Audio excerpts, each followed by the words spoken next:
Hello and welcome to our annual preview and review of our town meeting warrant in order to help you, the resident at home, the voter who might want to attend town meeting, get better prepared for our town meeting this year. Our town meeting this year will be held on Monday, April 4th, 7 o'clock at the Abington High School Auditorium. My name is Shawn Reilly. I'm the town moderator, and with me today to go over the warrant is our town manager, Scott Lambiase. Scott, welcome aboard. Thank you.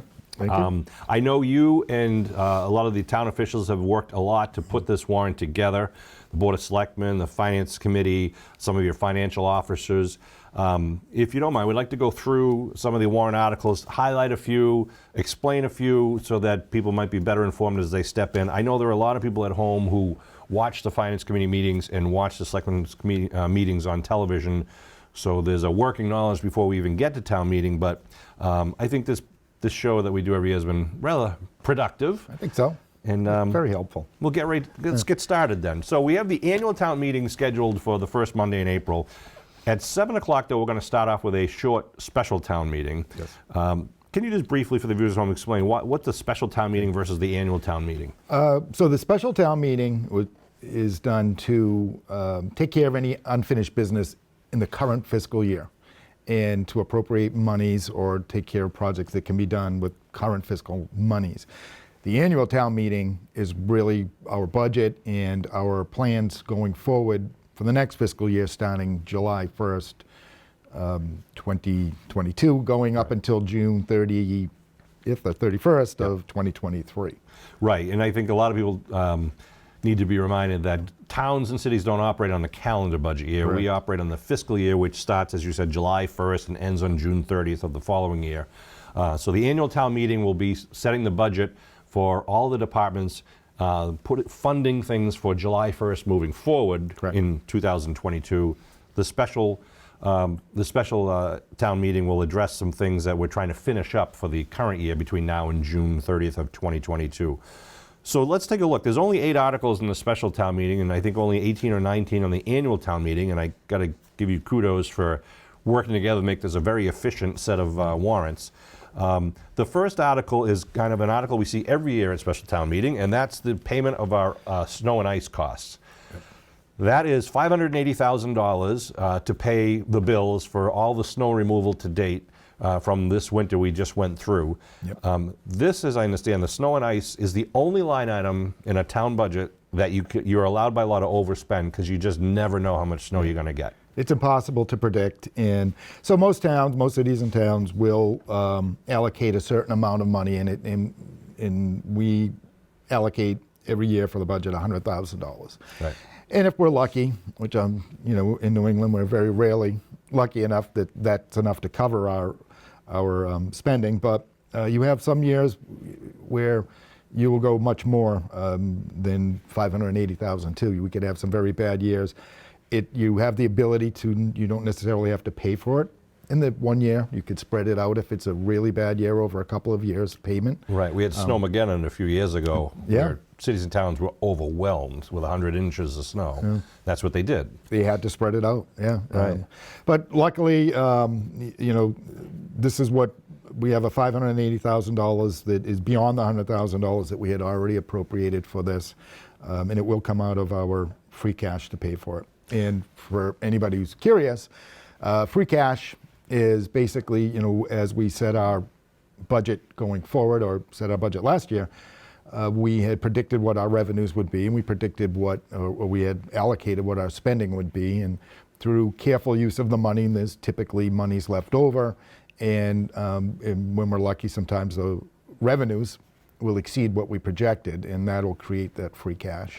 Right, it's kind of maybe a bad term for a good thing. Yeah. Free cash is not just free and found money. It's like any household budget. You kind of project what your income will be for the next year, and you project your expenses. But if your income comes up a little higher, because you maybe, like in the town's point of view, sometimes there's some delinquent tax bills from prior years that suddenly get paid up. So that's revenue we didn't expect, which is great.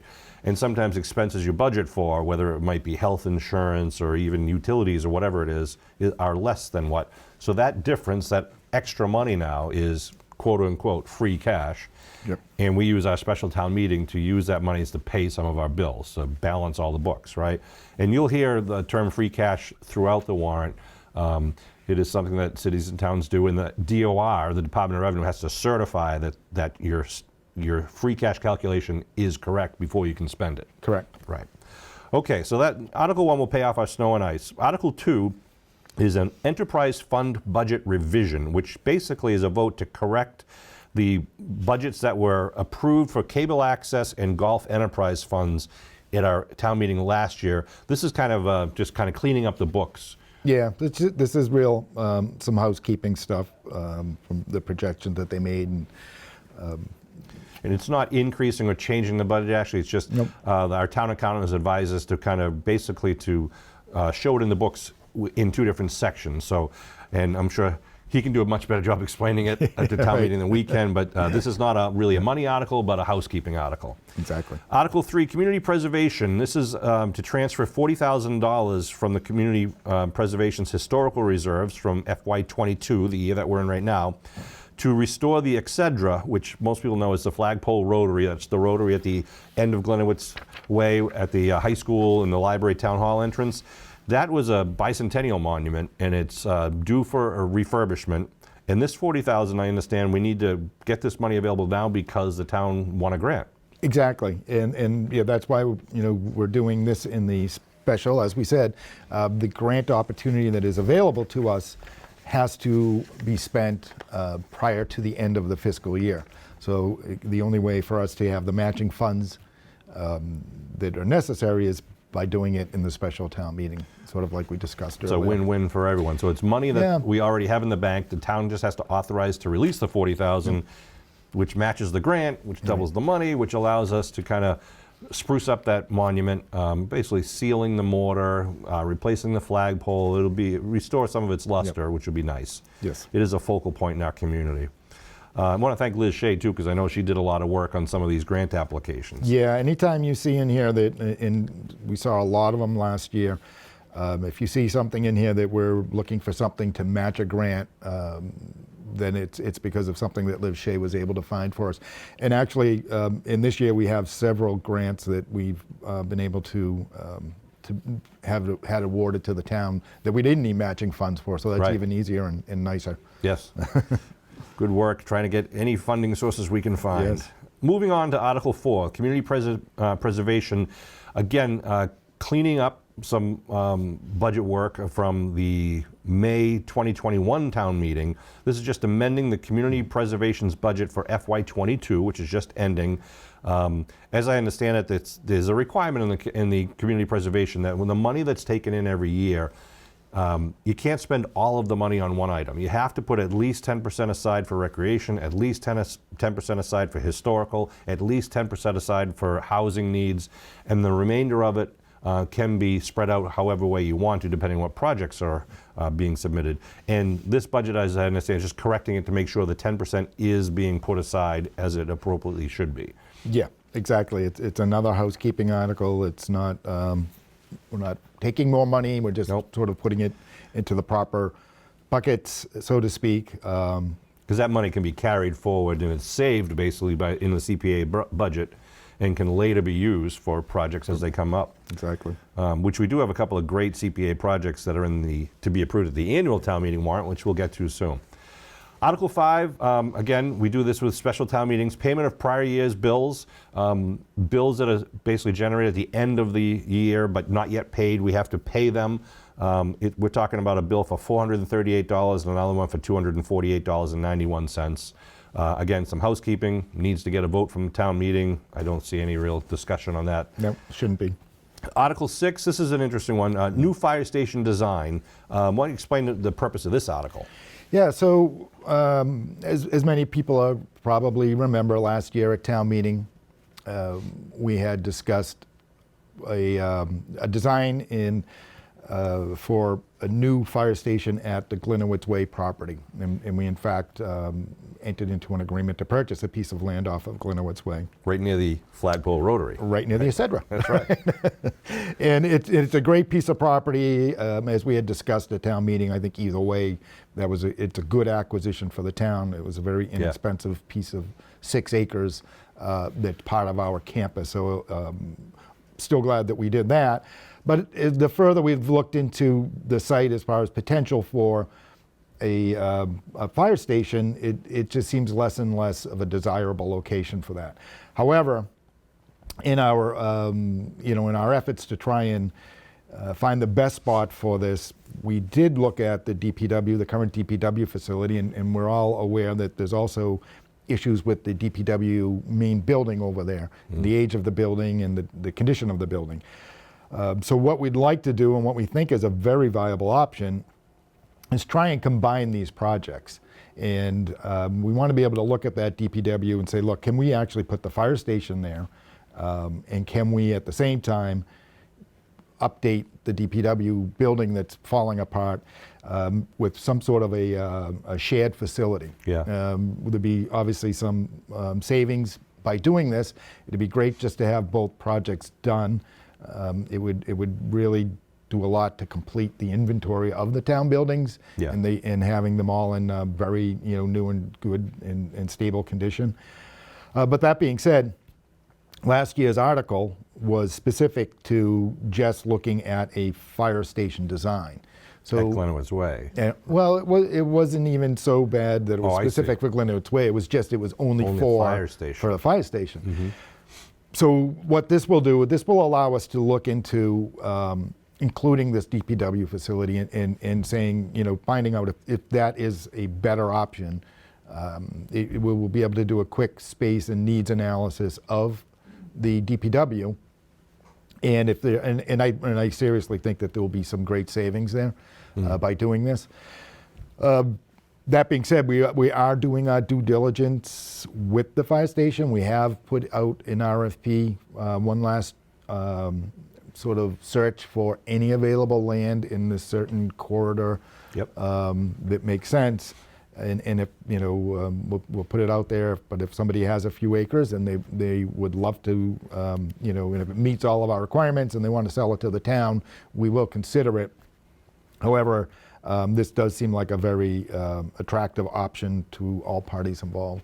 So potentially you might have the fire station and the DPW and the police station all right there, centrally located on Central Street. And I'm assuming what they're thinking of is where that front DPW building is would probably become the fire station. The fire station bays would be close to Central Street. This is just my assumption. And then maybe some more office space for both fire station and the DPW, and then some of the storage buildings would be out back for the DPW. Because you also have the highway maintenance facility right there. Which is fairly new, comparatively, and in great shape. So I think the biggest requirement would be putting up another sort of barn similar to that highway maintenance facility on the property where they could store the equipment, store the vehicles, and then the new building would house some office space for the DPW, as well as some combined facilities, bathrooms. They would need some sort of meeting area that they could combine between the two groups, probably a fitness facility. I know they have one in the existing building there that, so there's a lot of things that they could share that would make a lot of sense. And then the town later would have to decide what to do with the fire station on Route 18 and the one on Rockland Street, whether there was a use that the town would want to keep it for or to sell it. Yeah, I think the one on Route 18, we're likely to surplus that and sell it. I think the one on Rockland Street, I would be hesitant. I think it makes a great sort of satellite facility for emergency use, especially for the areas of the community that are on that side of Route 18 and heading towards Brockton. Plus, we have a desperate need for storage space, archive space. So I personally think that may be a good option for something. It's not that old, and it wouldn't take a lot to secure it as a temporary facility. It would take quite a bit if we wanted to make it a fully functioning fire station again. But we have invested in new heating systems. We've invested in new roof over there. To me, I think it's probably a building that we would really consider keeping. But again, that's down the road. That's right. Yeah. A decision we made down the road. Yeah. So approval of Article 6 in the special town meeting for the new fire station design doesn't definitively say we're building a new fire station and a new DPW. It just says this allows us to spend the money that was already allocated last year to investigate this potential. Correct. Right? So it's not approving the construction, it's just allowing us to take a look at this proposed facility using the money that was already approved. We're not asking for more money. No. We're just asking, and we're not digging deep into the design money yet that was allocated until we do sort of a quick analysis on a space needs. And I mean, if you're a resident of Abington, you know the highway department does need some new buildings. I mean, they had a roof collapse during the winter in one of the buildings because they're so old. So anything we can do, everything costs money, however, so that's part of the whole study is to figure out what's the most efficient way to do it and how do we pay for it. So moving on in the special town meeting, there's two more articles, Article 7 and Article 8. Article 7 is paid leave buyback for one retiring employee. Longtime employee retiring, so by contract they're allowed, the town pays for their leave that they didn't use, they worked instead, instead of taking those days off, and now they're paid for that as part of their release from the town, their retirement from the town. And the last one, Article 8, is to see if the town will transfer $451,854.24 from sewers receipts reserve to pay the cost of designing and engineering phase of the sewer force main project. Want to explain what that one is? Yeah, I mean, that's the project that's finished. The monies that were used for this came from a state grants that do not cover the cost of engineering. So they cover the cost of the installation. So this was the engineering portion of that. And that money is all in the sewer department's budget, so it's just authorizing them to write the check and pay the design engineers. Exactly. And this is the project that put in the brand new pipe from Summer Street across Route 18, all the way up Route 123. Up to Walmart? Up to Walmart, Yes. right. And that pipe installation is done. This just now pays the final bill, but we need to get a vote to authorize them to write that check. Okay, and that's special town meeting. That's 8 articles. Should go relatively quickly, but if you have questions, you can be there again on Monday, April 4th. If you're a registered voter, starts at 7 o'clock. Make sure you get there before 7 o'clock so you can get time to check in with the town clerk's office out in the lobby of the auditorium. And if anybody is interested in, and you want to find a copy of this, That's right. come to the, go onto the town website. We have a special web page dedicated to town meeting information. Right. You'll find a copy of the special town meeting warrant. You'll find a copy of the annual town meeting warrant. You'll find a copy of our current budget or the proposed budget for FY23. And you'll find a lot of other information that we decided would be important.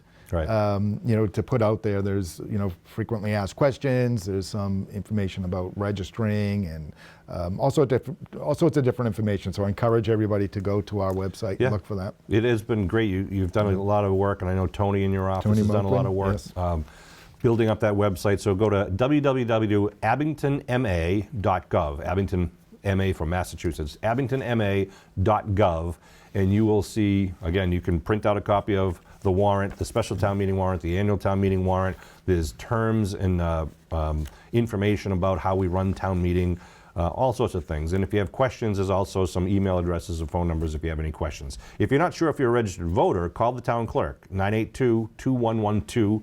Our town clerk, Leanne Adams, can answer your questions and help you if you need to reserve. And I should say, town meeting's on April 4th. Our town elections are the last Saturday in April. I believe that's the 30th, if I'm right. So local town elections like selectmen and board of health and school committee will be held at the end of April on a Saturday, and I believe that's going to be held now at Beaverbrook Elementary School. Correct. Where we had them last year. Right. Yes. Okay, so mark your calendars. Yes. So we move on to the annual town meeting, which will take place immediately after the end of the special town meeting, which started at 7. There are 19 articles in this town meeting, 18 articles. Mm-hmm. The first one, as always, is the approval of our town's operating budget. How are we going to spend our money? What income do we expect for July 1st of 2022 through June of 2023. And again, you can get a copy of the budget online, or you can go to the town clerk's office, and they have some copies there you can pull up. We will go through them at town meeting, but Scott, it's approximately just under $63 million budget. Quick summary of the budget moving forward for our town of Abington. Well, it's as far as in comparison to past years, we do have some enhancements in this budget. We have discussed and we have included an additional laborer for the Department of Public Works. Again, many of our departments were lost staffing over the years. After 2008 and 2012, there were some lean years, and some people retired, weren't replaced, or whatnot. And obviously the last couple of years we've done very little to add to the departments, just we were very careful with the pandemic and what was going to happen. We were a little unsure of financially where we were going. I'm in a much more comfortable position now. I think the town is in a much better position. And so we've looked at trying to stop bringing some of these departments that were cut or maybe were running light back up to where they should be. So one of the things is an additional laborer for the Department of Public Works, and certainly I think everybody can see how that will be very beneficial to the town. As far as it's incredible the amount of parks and buildings and roadways that they take care of. Yeah. So we can certainly use the extra help there.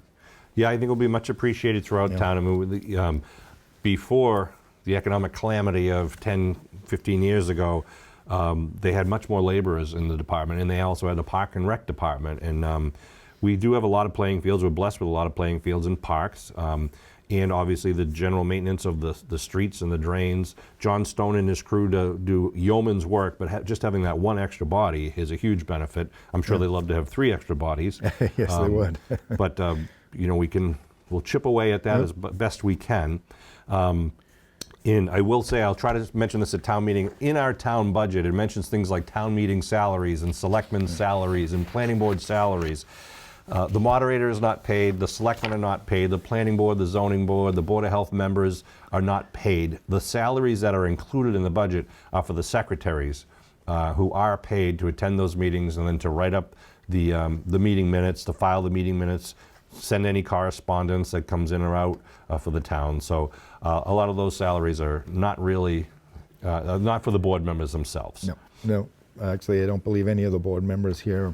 No, we're all volunteers. We're all volunteers, and we thank you all for your time, because none of this can happen without the committees and the volunteers. And it's a balanced budget.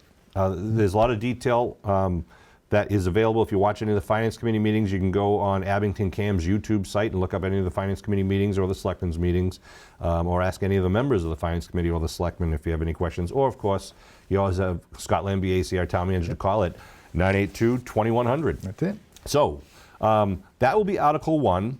We'll have, I'm sure, a couple of questions about the budget. Go for the vote. I mean, there are a few other things that I will mention, as far as Article 1 goes, especially when we make these decisions and we discuss them with the Finance Committee and the Selectmen and internally. We're careful to make sure that whatever we are recommending to town meeting is ultimately necessary and will do something to sort of increase services to the community. We have we have an additional part-time position for an administrative assistant for the Veteran Services Officer in here, which once we brought in our new Veteran Services Officer and made it a full-time position specifically for the town and not shared with other towns, we found that the folks who actually benefit from us having that position are very happy to come to our offices now. So we're getting more and more workload, which is great because we're getting out there and helping the people that need the help. Right, we're able to help them get those benefits they deserve. That they need. And we're victims of our own success to that degree that we actually, it is overwhelming for our person that's dealing with it now. So this is going to be, this is going to be something that especially is going to affect the folks that really need the assistance. So we're looking forward to bringing on an assistant for them. Again, it's a part-time, benefit eligible position. Right. We have increased our public health nurse. We've increased the program for that over in our health department. We've done. We found that coming out of this pandemic, one of the big things that is sort of a model for the communities to go with is more public health nursing in the Board of Health, and this helps us with not just when you have flus or Omicron or any of these types of things, but it does help when reaching out to our seniors and making sure that they are they have access to some basic screening, whether it's blood pressure tests or just wellness checks. We can do some educational programs. We can work with the kids down at Beaverbrook when the summer help comes in, teaching them CPR, Right. Helping the lifeguards and. There's just a whole host of programs. He works close hand in hand with our VSO officer.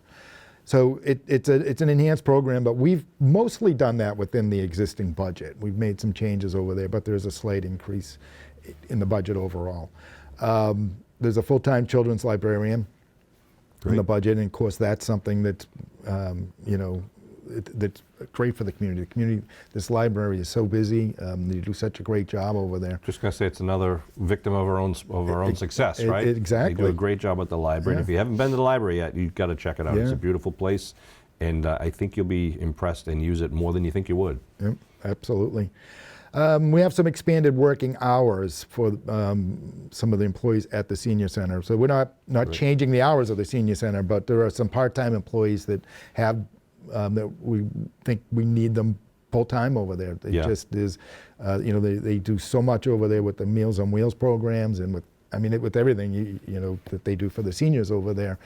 It's just incredible. But they also help out the town. I mean, we've had meetings over there. We've done trainings over there. They become our go-to when the power is out and we need a warming station or a charging station or. Just the social aspects and the recreation. It's a gathering place. It is a real wonderful thing. And I was talking to Amy Barrett and Suzanne Justberg at the St. Patrick's Day Parade, and they were encouraging anybody who wants to stop by, the more the merrier. They do have a great crowd to go there on a regular basis, whether they're for scheduled events or just to be there. And there's room for everyone. And if you haven't been down there, it's right off of Summer Street, right near the railroad tracks. It's a beautiful facility for Abington. And again, it's great to have some more people working there to answer questions, to assist people, whatever needs to be done at the time. Yeah, and again, it's just a great amenity for the town, and we're lucky to have it, and we're lucky to have the folks working there that we do. The biggest thing that I think people will see is a difference in the budget will be in the we're looking for a full contingency of police officers. It's no secret that over the past couple of years we've had a lot of officers leave. Prior to that, we had positions that we just took out of the budget for budgetary reasons and just because we weren't filling them anyways. So we want to get the officers there. We want a full staffing. That's obviously a great benefit to the town. We just want to stop forcing people to work overtime, and we want to make sure that they're being treated and they're being compensated in comparison to communities around us. Well, you bring up a good point, because town meeting is the legislative body for the town of Abington. The selectmen and the town manager are the executive branch of the town of Abington, and so town meeting has to approve the budgets, and the town is basically its own type of company. It's business. We hire town employees to provide our services, but as town's residents, we have to pay for those town employees. So there's always that yin and yang, the benefit of how much can we afford to do, how much what are our priorities, where do we want to add extra people like you've just outlined, and a lot of times there aren't easy answers, and we can't do everything we want to do, but I know just listening and watching some of the Finance Committee meetings and the Selectmen's meetings, it's always a discussion, an ongoing discussion throughout the year. And this budget, again, attempts to make next year even better than last year. So I want to thank you and your financial office and everyone who have put so much of this together. And I'm sure some of these departments are happy to be able to maintain what they have, and some were able to add a little extra. Yeah, and again, it's a process. We probably will start it even earlier next year than we started this year, but it does start sort of in the fall. Yeah. It was my goal to actually have town meeting when it says to have town meeting by the charter. So I think we maybe had it obviously a bit earlier than we did in the last couple of years for, things got delayed for COVID and whatever. Yeah. But you're right, there's a lot of folks involved. The Finance Committee works tirelessly at getting this budget done and going through the warrant articles, and the Finance Director, Sonia Hodge, and our accountant, Andrew Noken, we all work together to get these numbers together, but everybody at town, all the department heads actually all get together for these things and submit what when they submit a budget to me, they submit what they think they need to continue operating their budget and operating in giving the town the best service possible. Right. Well, then we have to sort of get together and look at that and say, well, this is all we really have for money. So, we have to weigh all of those requests with what is the best for the town. I will say we're fairly lucky in some senses. We constantly look for new sources of revenue, but they're very difficult to find. Yeah. The fees are nice if you can put it on the end user, but again, it's not much different than a tax. Right. And we don't want to, we want to keep our taxes at an affordable level. So, and then Prop 2.5 would make sure that we're doing that. Right. But we do have our cannabis companies that have come to town, and we have those licenses. So that has brought in some new revenue. We've realized it for the first time this year. I hope to see more of that in the coming years, as we have several licenses that haven't even opened up yet. So hopefully they open up and we do start seeing more revenue from that. And that helps us sort of make some decisions going forward as far as the things we want. Yeah, because right now only one of the marijuana businesses is open, but as you mentioned, Correct. 4 other licenses have been granted, so they may be opening sometime during this coming year, hopefully, which means... We would expect at least 1 or 2 more to open this fiscal year, yeah. So you have, and their first payment to the town is a year after they open typically, so we'd be looking to project that revenue. Yeah, and unfortunately, because they're not open, I won't project that revenue for next year. No, you can't. I can't. We were lucky we did project Bud's Emporium because they actually had just opened prior to town meeting. We knew that they were going to be open. We're pretty conservative on the estimate, and I'm happy with it. But again, there aren't a lot of other opportunities out there right now for newfound revenue, and that's really what we need if we want to, continue doing some of these programs. And that goes back to what we said earlier. When you set up a town budget, our town, like a lot of towns, usually tries to take the conservative viewpoint, where you're conservative on your anticipated revenues and you look at your worst case as much as you can for your expenses, because you don't want to end up overshooting your revenues, and then coming towards the end of the year, you don't have the revenues coming in like you thought. So now you don't have money to pay the bills. Right. So now you're going to have to all of a sudden cut down or shut some programs at the end of the year. No one wants to be in that situation. So that's one of the reasons why we do see free cash, that we're being conservative on the revenues. And if there is more than anticipated revenues, great. That's free cash, quote unquote. But we don't spend it until we know we have it. Until we know we have it, and then until we go to town meeting. Right. Which you'll see when we get into our capital a little bit more. Yes.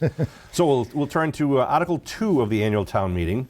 Sick leave buyback. We had a sick leave buyback, or really a different buyback in the special town meeting. This sick leave buyback is for $72,000 for purchasing sick leave buyback for 3 retiring employees, and this is for the coming year. That's why it's in the annual one.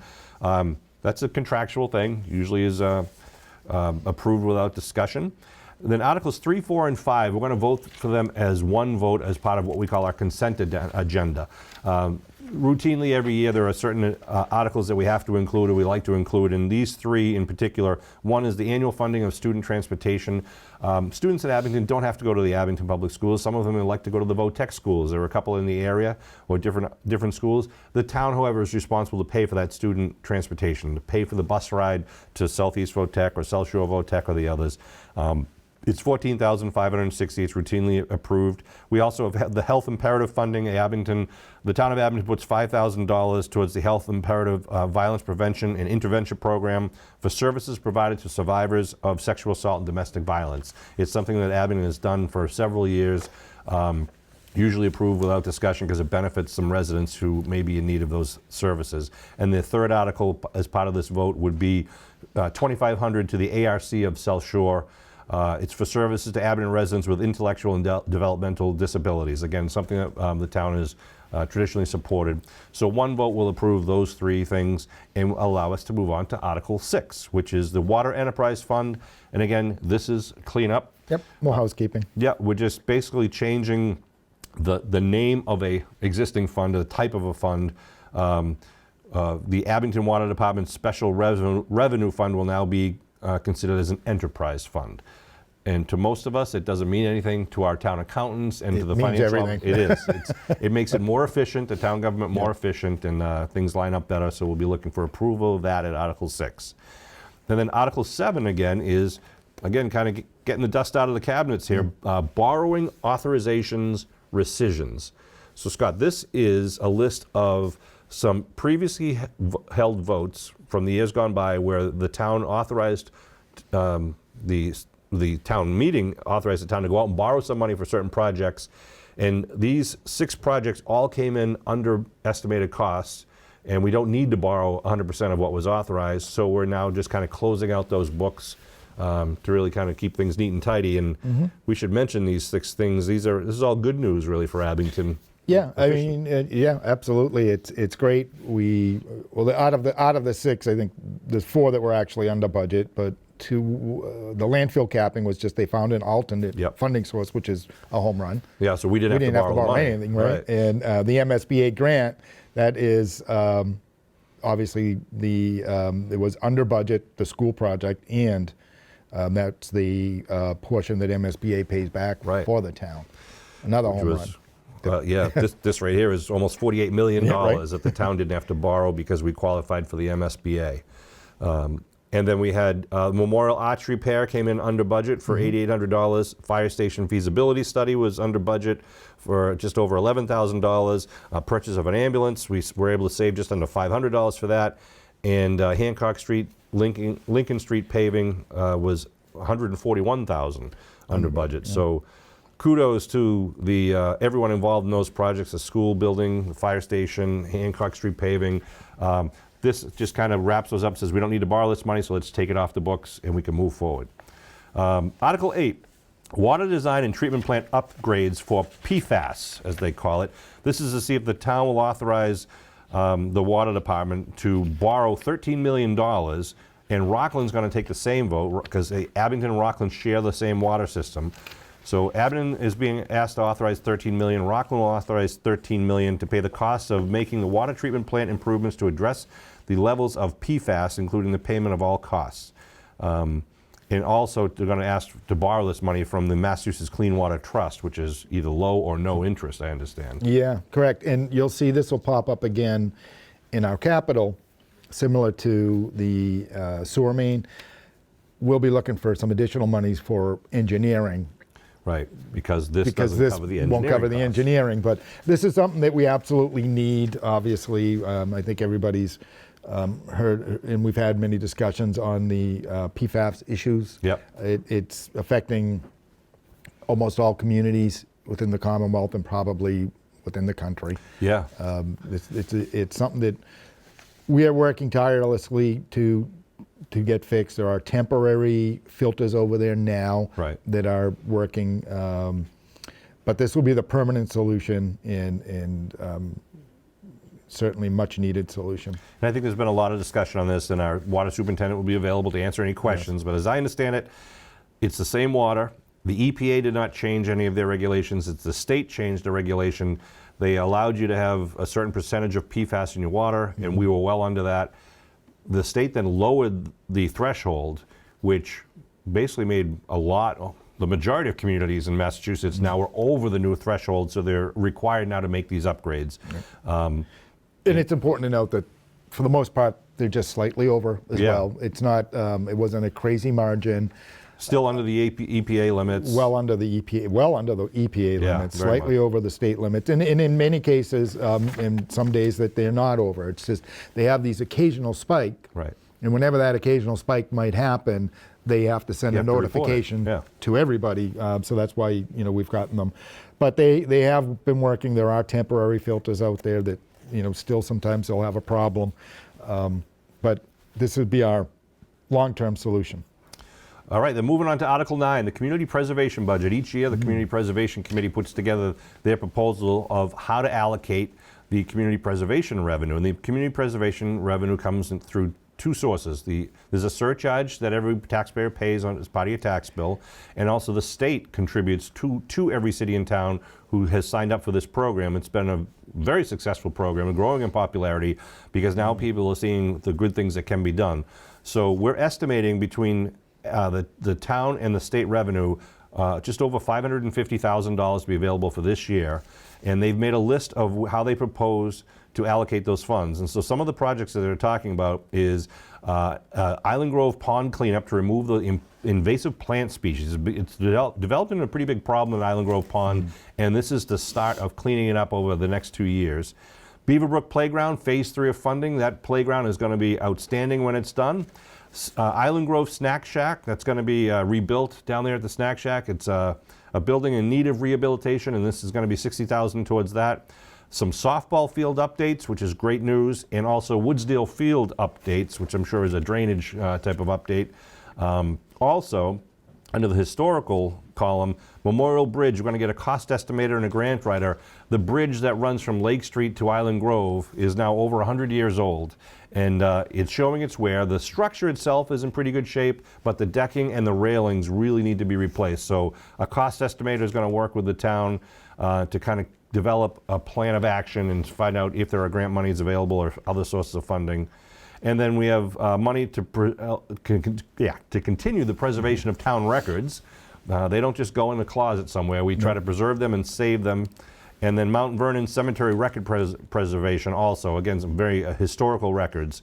And then, again, importantly, putting money into the Affordable Housing Trust, which we just opened up, a year or two ago. So we're putting money away, so as opportunities arise, the town will have money to address some affordable housing issues. But all of those that I just listed, upon the vote of approval, will be able to move forward starting July 1st and into the fall. So some good things there, and I'm sure there's a lot more in the pipeline for next year.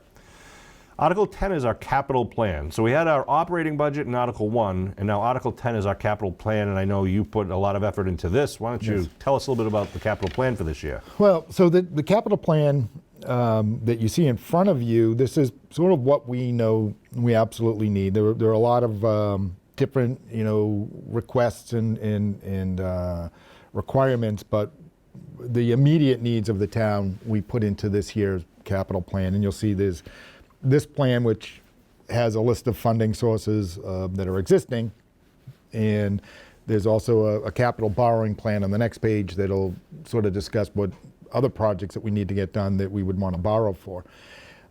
There's also, we are working with a consultant now to put a long-term capital plan together. So we've looked at all of the needs of all of the departments and said, what are your immediate needs? What are you going to need next year, 3 years, 4 years, and as much as possible 10 years out. And we'll, obviously review that every year, but we'll come up with the consultant will help us sort of come up with a plan of what the highest priorities are and how to fund them, and then how to incorporate that into future town meetings. Right. The plan probably is another 2 months before it's finalized, but we looked at what we knew was sort of our immediate needs. So just to start off with the police department, they typically do ask on a every other year basis, they need 2 cruisers to replace, and every other year they ask for 3 cruisers. Right. That's just, they put a lot of miles on them. They're very careful. They take good care of them, but they're not your family car that's parked in the driveway overnight all night. The No. cruisers are used 24 hours a day for every shift. So yeah, they get a lot of mileage in those cruisers and have to replace them. And they're workhorses. Yep. They really are. The purchase and equip 2 motorcycles. We have 2 current motorcycles in the department that are well beyond their useful life. There'll be a great resale value on those as far as surplusing them. But in the meantime, they absolutely need to get replaced, and they're great tools for them to have. Yeah. For the department to have. You probably saw them out during the parade. They're great for that, but they're also great for all sorts of other Funerals, special events, all sorts of community things. Policing events, Right. and they're members of a larger task force. They work with the communities around us for emergency events or special operations events. So Right. they're valuable tools, and it's time to invest in replacing them. The funding source that you'll see for that one and some of these will be free cash. So this again is that extra money that we had left over that we know that was certified, and we're recommending we use that to take care of these items. Department of Public Works needs a hot box. That is the machine that will come and fill the potholes for Right. us. So We need one of we those. desperately need one of them. Or this is a new one. The other one is really old. No waste oil furnace is something that the DPW has asked for several years Yep. running, and again, I think it's time that we help them out with that. Water department, all the projects that you see in that water department are coming out of water receipts reserved. So this is money that they have reserved for these things of upgrading filters and pumping equipment. This comes out of water usage fees. When you pay your water bill, they put some money aside into their quote-unquote savings account, Right. and this is where they're spending it on some of their capital things, and they just list it so we can approve that. Correct. Yep. Then you have the sewer department and Park and Rec. Yep, sewer department, they've got the same thing is out of their retained earnings. You'll see that they're redoing some manholes, they need a generator, some upgrades to the pump stations and things like that are all very important. But again, this is out of money that they have in the bank. Right. The Park and Rec, they need a couple of items that will come out of free cash. We're recommending it comes out of free cash. One is a pickup truck. It's by far, I think, one of the oldest pieces in the fleet is the pickup truck. And again, that's a piece of equipment that the DPW uses, and it's an important piece of equipment. And they need a new stand-up mower, and they have a lot of green, a lot of grass that they take care of Yes. throughout the town. So it's important that we give them the equipment. Strawberry Valley Golf. Yep. Again, this is out of retained earnings. They're sort of like their own little company within the company. All you golfers paying your greens fees yeah. are also that money's being reinvested into the golf course. And it does. That's exactly where it goes. It goes right back into that golf course, and they pay their own bills. They take care of their employees, their town employees, but they're all paid through the golf course. They're going to be renovating the clubhouse, buying a new rough mower, backhoe, Yep. doing some ADA compliance, and removing some trees and replacing some trees. So you'll see some great improvements at Strawberry Valley coming up. School department, they've asked for new laptops. This is a program that I Yep. think we'll see on an annual basis too. Again, that they have a plan, and they'll probably discuss it if asked at town meeting. But basically, they all get laptops, and that's just part of it's an important part of their educational experience now. So they need to replace them on a rotating basis, and that makes sense. Right. So I think we'll see it over and over, either here or eventually as part of a budget. Yeah, 'cause like it or not, a 10-year-old laptop isn't good enough. You do need to replace them, as Yeah. anybody who owns a laptop knows, and this is part of their ongoing, not replacing all of them at the same time. They're rotating, I believe. Exactly, right? exactly, right. Paint and exterior trim at the Frollo School building. That's something that, again, at least the 3 years that I've been here, it's been part of the budget. Yep. And we've sort of put it aside. And it's important that we take care of this. It's a maintenance issue. It's not even just that whether we want it to look nice or not, which we do. We want our town buildings to look nice, but by not taking care of this trim, you end up with bigger problems. Yeah, you end up with water mitigation problems. And so this is a school department being good stewards of the Froyo School building, which is one of the nicer looking buildings in town. It's a beautiful building, yeah. This is a way where they maintain the wood trim so it lasts even longer. I mean, that building was built in the 1930s, and it's looking pretty good, and we want to keep it looking pretty good. And 2 more items. Yep, we have a classification compensation study that, again, we want to make sure that we're attracting and retaining the best employees that we can and the best. In endeavor to do that, we also want to make sure that that we're paying them properly in comparison to the towns around us and in sort of in the industry standard. We don't have a really robust list of job descriptions and things like that here. So this would enhance my HR department, that is me, in town labor council right now.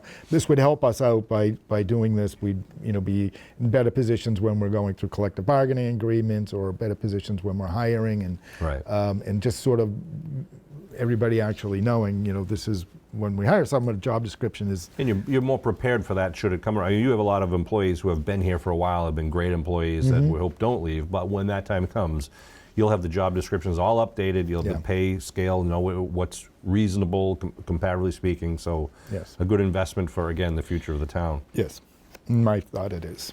And then the water department. So this one here, again, this is more engineering costs for the PFAS remediation like we discussed. It couldn't be part of the other funding source.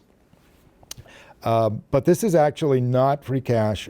This is coming out of the American Rescue Plan Act money, or also known as ARPA. And this is money that was allocated to the town and allocated to Plymouth County in general for assistance after COVID. So some of it can be used for things like revenue replacement, and some of that money can be used for infrastructure programs such as this.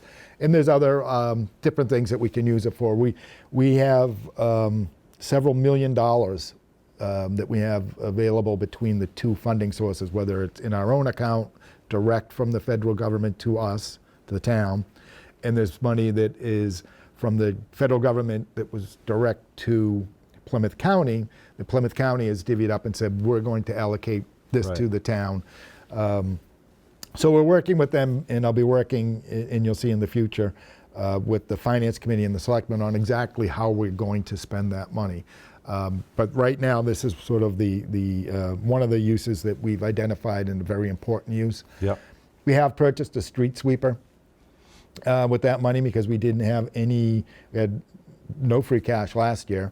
So we needed to follow along with our MS4 program, which is the stormwater, keeping the drains clean. So sweep up the sand doesn't go down the drains. Exactly. So we purchased that, and we also purchased a couple police cruisers last year. So this is exciting. Money. This is federal money from the Biden administration and Congress, your senators, your representatives, coming into Abington. Coming into Abington and being used for things that we absolutely have to do, things that we absolutely have to need, and things that we would otherwise have to use free cash for or borrow for. Right. And there'll be more of that coming as you allocate it in the next year's budget. Yep. All right, we got to move along. We got a lot more, not too much to talk about. Article 11, capital projects borrowing. So we just went through the capital plan with money that's available through ARPA or free cash or for water or sewer money that pays for all those things we listed. This is items that we'd like to take care of that are kind of longer term capital plans, and so the idea here is to pay for these by borrowing money over time, since these things will last us for several years.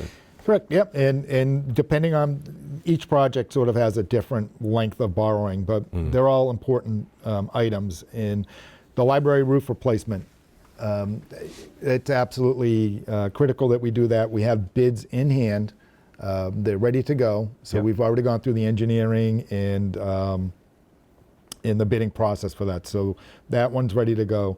Purchase and equip a sidewalk plow. This is probably one of the oldest sidewalk plows in existence that we're looking to replace. I think it's 1960s. That's what I keep hearing. Yeah, it is literally, what's that, 60 years old. One of the sidewalk plows. We unfortunately have to retire it. Purchase and equip a bucket truck. You know, we use these for all sorts of things, trimming branches or getting to higher work and installing the banners around town and stuff like that. So the one that we have is dead in the water. It's and I think we bought that used at the time too. So. And this one here, we're actually allocating money, and I'm working now on bids and with some providers or equipment providers on used truck. So Great. We're hoping to get that done. Randolph Street design for the tip. The traffic improvement plan. Traffic improvement, right? Yes. Yeah. And what this is $550,000 will get the design. It's a very important area. This is Randolph Street and Hancock Street, I believe, and also Randolph and Thicket Street. Somewhere in that area. It's in that general area, and John will be happy. Again, I know he's going to want to talk about it at town meeting and explain the importance of it. This $550,000 will get the design done, and the rest, if we do this design, the rest will be paid for on the tip through the state and federal grant money. So in order to qualify for the traffic improvement plan, the tip grant money, you have to at least put up the money to design what it is that you want to build to improve the safety of those intersections.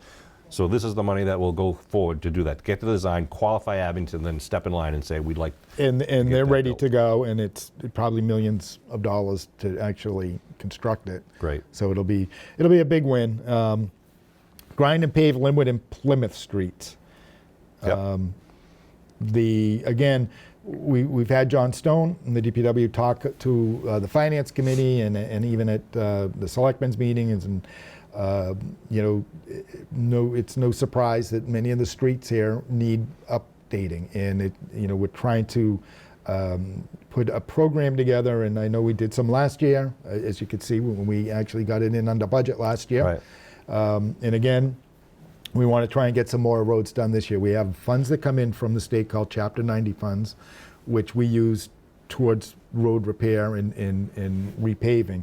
But it's not enough to keep up with the amount of roads that we have. No. So we want to be making sure that we're allocating more funds to that, and that's what that project is. So it's an important project. Again, some of them, the borrowing for the roof, it would probably be 30 years. The borrowing for the streets is probably 15 years, and maybe the equipment is 10 years. Right. So there's different lengths of time, but this is all paid for within the taxes. We're not asking for additional tax money. This is, we're going to borrow this, and as we make the payments, it comes out of our levy. So we're just basically, you're disclosing to the town how you're going to spend the money. So part of your operating budget is to pay bills. Loans, right? And so we're going to take loans for these. It's already in the budget. If you approve this, then these are the things we'd get. The library roof repaired, we'd get some pavement on Linwood and Plymouth Street, and the other items that we mentioned, including a sidewalk plow to replace the 60-year-old plow. Yes. All right, moving on. Article 12 is just a quick one, is to transfer unused balance of funds from a 2017 article that was going to pay for an exterior lift at the Frollo building. And instead, we're going to use that $85,000 to do a survey, design, and bidding of an ADA accessible ramp at the Frollo building. Doing the lift outside just wasn't going to work. They looked into it. It would have been maintenance issues. So now they want to use that same money. Again, we're not spending more money. We just need the town to authorize us to change what we're going to use it for. This is from 2017. They'll look into a design at the Frollo School. And then we look at Articles 13, 14, 15, 16, and 17. These are all zoning amendments. Zoning amendments that have been submitted to the planning board. The planning board has held a public hearing where they've reviewed them, and these are the ones that the planning board is recommending for approval. The first one, Article 13, is really, again, another just kind of cleaning things up. The state changed the terminology from registered marijuana dispensary to medical marijuana treatment center, and we have a bylaw in our zoning bylaws that talks about these medical marijuana dispensaries. So this just says, in that bylaw, change medical marijuana dispensaries. That phrase should now be called the Medical Marijuana Treatment Center, and also the abbreviations of RMD should now be MMTC. So it's cleaning it up just to keep up with state regulations. Article 14 is to create a new zoning district, an overlay district called the Marijuana Production and Cultivation Overlay District. Scott, this will be located now on the north side of Chestnut Street, west of Hancock Street, Right. and what would this do? So this would allow just an additional use. Right now in that district, there are a lot of uses that are currently allowed, some by special permit, some by right. They're allowed to have manufacturing up there. You're allowed to have warehousing. You're allowed to have a convention center. You can build a hospital. This would allow to add to that list of allowable uses, cultivation of marijuana. So again, there'd be no retail allowed on it, but you could build a warehouse and just have a grow facility. You can manufacture it into whatever product you want, and then they wholesale it to retailers throughout the state. Right. The idea of it, and what we like about it, I guess, is the fact that it's a very low impact use. Yeah. Compared to obviously some of the other things I listed there, like movie theaters or even a retail store. You're not going to have retail there'll be traffic no going retail to any of these. traffic now. It's going to be basically a warehouse that you won't even see what's going on inside, Right. for cultivation and packaging and manufacturing only, if a business chooses to go there. And that it doesn't change any of the environmental restrictions up there or any of the other zoning laws that are up there. It just, as you said, adds another use to that area of town. Article 15 is related to that directly. It's if Article 14 passes and we create that use, then Article 15 would update the zoning map to kind of color in that area to say this is where the marijuana cultivation and management, or whatever it was, cultivation and production Overlay. bylaw is. Article 16 is a clarification of the buffer requirements in our zoning laws. Basically, if you have a business and you enlarge it by buying more land or even expanding your business, the planning board can then require you, and the zoning bylaw would require you, to update your buffers between your business property and any residential property that is next to you. So you might have to plant some trees or put up some fencing or some sort of buffer at that time. An existing business that isn't expanding wouldn't be required to add new. It's just if you expand, then we need you to increase or build up the buffer. Article 17 is the acceptance of roadways. Full disclosure, I live on one of these roadways. This would be a vote to adopt or to accept Dorsey Street, Cynthia Road, and Murphy Street as now public ways. Every street starts off as a private road. There's a piece of land that someone owns. They build a road. They sell the lots. It's all privately owned. And eventually the private developer turns the street over to the town. It becomes a town road. So now the town assumes responsibilities for plowing, for cleaning the drains in the future, and they also qualify for more Chapter 90 money for that. Right. And it's important to note that the town has a very strict criteria that the roads must be built to specifications Right. that have been adopted by the town, and if they're not built to those specifications, they're typically not going to be Right. coming to the town as a town road. So these do meet the requirements of the town. The town engineer has been out there and has Yep. inspected not only the street itself, but has inspected the plans that were submitted. And the planning board has reviewed that and recommended to the selectmen that the selectmen should move forward with adopting the order of layout, it's called. And the last step would be town meeting just voting to agree that they should be public ways. Correct. And then the last article, and I should mention those zoning articles and that acceptance of roadway articles, I will likely step down. I will step down as moderator, and Deputy Moderator Mike Franey will step up because I involved with the roadways at one of them where I live, and the zoning bylaws. I like to step down because, as many of you know, I sometimes appear before the zoning planning boards, and I try to help them write the best bylaws, so I don't think it's appropriate for me to act as moderator. If anything, I can be in the audience to help answer questions, and Mr. Franey can moderate those discussions. But I will jump back up here for the last one, Article 18, the funding of our collective bargaining agreements, which is basically our union contracts.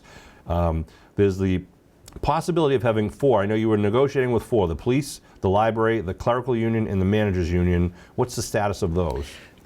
Right now, we're pretty comfortable saying that the library union and the clerical union will be ready to be ratified at town meeting. And perhaps the other two, but I can't be 100% sure. So we put these on the warrant, so if between now and town meeting, some of those other union contracts are resolved, we can take a vote at town meeting to Yes. approve them and to fund them. And if they aren't resolved, then they just wait for the next town meeting, essentially. Yeah, they'll either, if there's a special town meeting in the fall for some reason, then we would deal with it then, or we would deal with it at the next annual town meeting. Great, well, that's the 18th and final warrant article for our annual town meeting. Scott and I talked at length, but maybe this helps at town meeting. We can get through these relatively quickly, always with time for questions and discussion and debate. Again, it's April 4th, Monday night, 7 o'clock at the Abington High School Auditorium. Masks are strongly encouraged due to the ever-present Omicron variant, and we have over 700 seats there, so there's plenty of room to move around and sit where you'd like to sit. I want to thank Scott, and I want all the financial directors, the financial officials like Sonia Hodge and Andrew Noken and Jolanta Breffett from the Assessors Department, and of course my Finance Committee. The Finance Committee, 9 representatives of town, they're residents who get no pay, and they do yeoman's work to get us ready for town meeting, kind of pick apart everything that Scott proposes, and Scott gets ready for town meeting because he's heard almost every question at the FinCom meetings. And stay tuned too for more information is going to be coming up about Abington Celebrates. They've got a lot of great things coming up through the summer into the fall. There'll be information available at town meeting about Abington Celebrates. June 10th is the birthday of Abington. We'll be 310 years old this year. Wow. And there will be fireworks. We will try to get you more information at town meeting, so be there. Arrive before 7, check in and grab a seat. Any final words, Scott? No, looking forward to it. It's been a busy budget cycle and a busy warrant cycle, but I think we have a really good plan going forward for the next year. Great. There is one discussion that's going to be held between now and there by the Board of Selectmen. Our bylaws say we have to have 150 voters in the auditorium, a quorum, in order to start the meeting. Through COVID, the state legislature allowed towns to temporarily lower that quorum because there is a concern that some people don't feel safe attending large groups like a town meeting. So the selectmen will be considering, once again, voting to reduce it to 75, which is the number we've used for the last 2 years, I believe. That would allow us to start the meeting on time, essentially, if we have at least 75 people in the room. It does not limit the number of people who can attend. We can have 175 or 275 people at town meeting. We can't the rule is we just can't get started until there's 75 or 150, whatever number the selectmen pick. So if you hear them talking about lowering the quorum, it's still an open door for every registered voter in the town of Abington to please attend town meeting. The more the merrier, the more votes, the more voices, the better the decisions. So we hope to see a lot of you on Monday, April 4th at Abington's High School Auditorium. Looking forward to it. My name is Shawn Reilly. He's Scott Lambiase. I want to thank you again for tuning in to this review of your town meeting warrant.